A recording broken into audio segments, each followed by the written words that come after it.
આપને ખ્યાલ છે કે ટૂંકા સમયમાં આપણા ઈદ એ મિલાદ અને ગણેશ વિસર્જનનો તહેવાર યોજવામાં આવનાર છે અને આનો ભાગરૂપે અમે લોકો જિલ્લાના જુદા જુદા વિસ્તારોમાં, પોલીસ સ્ટેશન વિસ્તારોમાં, તાલુકા વિસ્તારોમાં જઈને પબ્લિક સાથે મિટિંગ કરી રહ્યા છીએ, આગળ કરી રહ્યા છીએ કે બંને જે તહેવારો છે ખૂબ જ એકલાસનો માહોલમાં યોજવામાં આવે અને કોઈપણ જાતનું કાયદા અને વ્યવસ્થાનો પ્રશ્ન ન ઉદ્ભવે. એના અનુસંધાને આજ ડભોઈ ખાતે અમે લોકો શાંતિ સમિતિની મિટિંગ કરનાર છીએ. એમાં માનનીય ધારાસભ્ય પણ ઉપસ્થિત રહેનાર છે અને બીજા અધિકારીઓ પણ એમાં જોડાવનાર છે.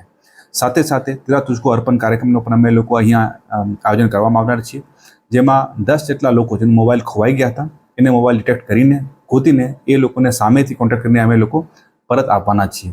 આના અનુસંધાને શોર્ટ ટાઈમમાં અમે લોકો પબ્લિક આગેવાનો સાથે મિટિંગ કરાવવાના છીએ.